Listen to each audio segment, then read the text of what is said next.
Imagine this for a moment. A tanker moves across the Caribbean at night. It carries oil that China already paid for. Contracts signed, money transferred, supply locked in. And then the tanker is seized.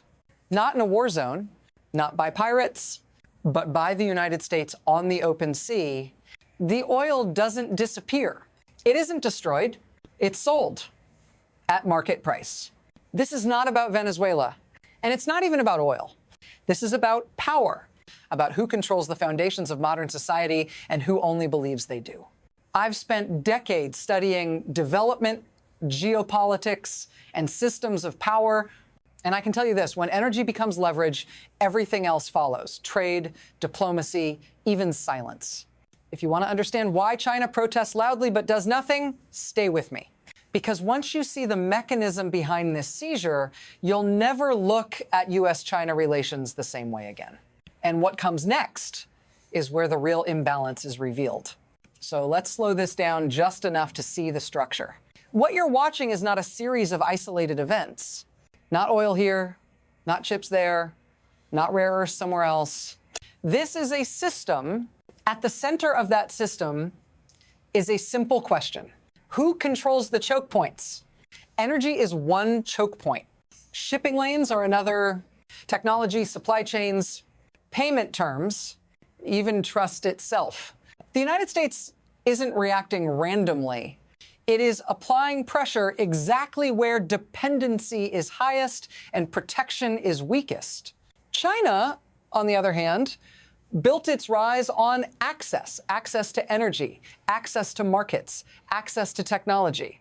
But access is not control. And when access is interrupted, power is tested. This is why the seizure of oil matters more than the oil itself. It exposes who can enforce decisions beyond their borders and who cannot. Once you see geopolitics this way, protests and press statements fade into the background. What matters is capability. And next, we need to look at how this imbalance was built step by step over time. Because it didn't start in Venezuela. To understand how we arrived here, you have to look backward not at headlines, but at cycles. For decades, energy shaped the global order. Not ideology, not speeches, energy. Countries that controlled production gained stability. Countries that controlled transport gained leverage. And countries that relied on access without protection accepted hidden risk. Venezuela became central to this story because it held the largest proven oil reserves on Earth. China saw that as an opportunity. Long-term supply, political alignment, strategic depth in the Western Hemisphere. But this strategy rested on a fragile assumption that access would remain uninterrupted. The United States never shared that assumption. Over time, Washington built energy independence, expanded naval reach, and normalized sanctions as a tool of enforcement. Energy shifted from commodity to instrument. When that shift was complete, Venezuela was no longer just a supplier. It was a test case. And tests reveal structure. What happens when oil moves through waters you don't control? What happens when contracts meet jurisdiction? The answers arrived suddenly, but they were decades in the making. And once the test began, the first real rupture followed. The rupture came quietly, but the shockwave was unmistakable. U.S. forces began intercepting sanctioned oil tankers, not near American shores, across international waters, the Caribbean, the North Atlantic. This wasn't symbolic. It was operational. Ships were stopped. Cargo was taken. And up to 50 million barrels of Venezuelan oil shifted hands. Here's the part most people miss. The oil wasn't frozen. It wasn't destroyed. It was sold openly at market price. That single decision turned enforcement into profit, power into revenue, law into leverage. China protested loudly, called it bullying, condemned the move in words. But words didn't move ships, because enforcement only works when you can back it on the water in real time. If you're still thinking this is about sanctions, pause. This is about who can turn rules into outcomes. If this analysis helps you see the system more clearly, stay with me. What follows explains why some powers threaten and others fall silent. Because the next comparison changes everything. Now we reach the hidden layer, the part rarely discussed. This system doesn't run on speeches. It runs on enforcement capacity. Sanctions only matter if someone can enforce them. Jurisdiction only matters if someone can project it. And power only matters if it can travel across oceans, not just borders. This is where the asymmetry becomes clear. The United States doesn't need to persuade.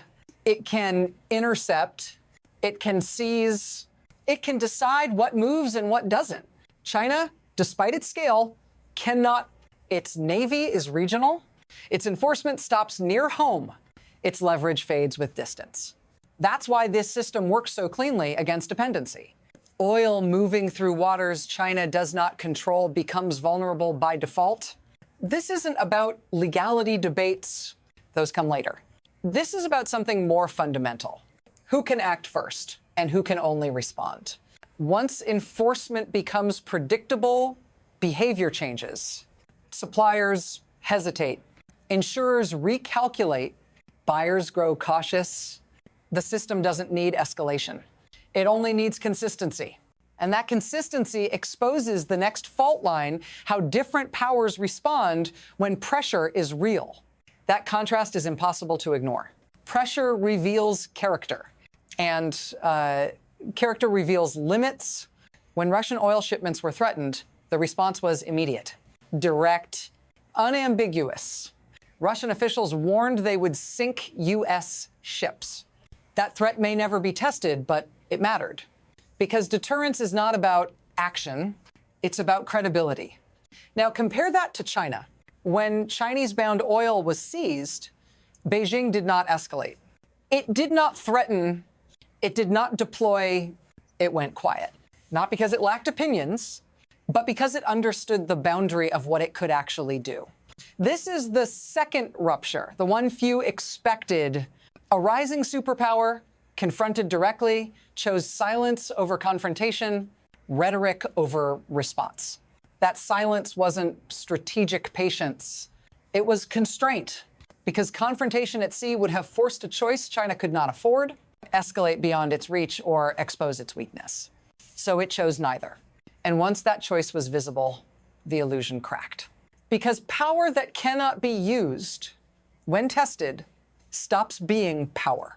What comes next is where this stops being abstract, where the system reaches into the lives of ordinary people. And that's where the real cost appears. Now, let me bring this to you.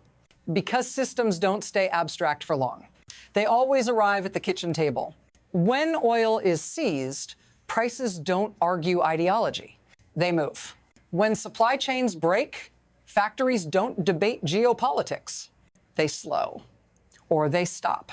And when a country scrambles for energy, someone always pays first. It's not the Politburo, it's workers, families, cities that depend on stable power and stable jobs. You feel this when energy becomes uncertain, when inflation accelerates, when volatility replaces planning.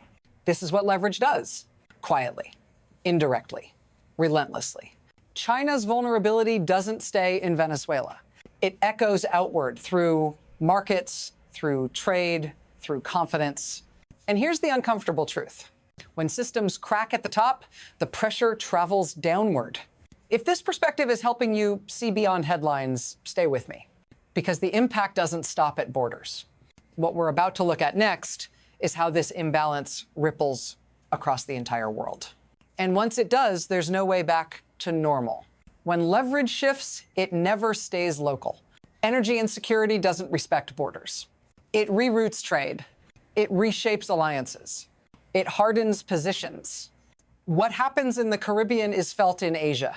What happens to oil flows changes calculations in Tokyo, Brussels, and beyond. This is why the response from Japan matters. When China moved to weaponize rare earths, cutting off dual-use exports, signaling punishment, it wasn't just economic pressure. It was geopolitical messaging. But the message cut both ways. Japan didn't retreat.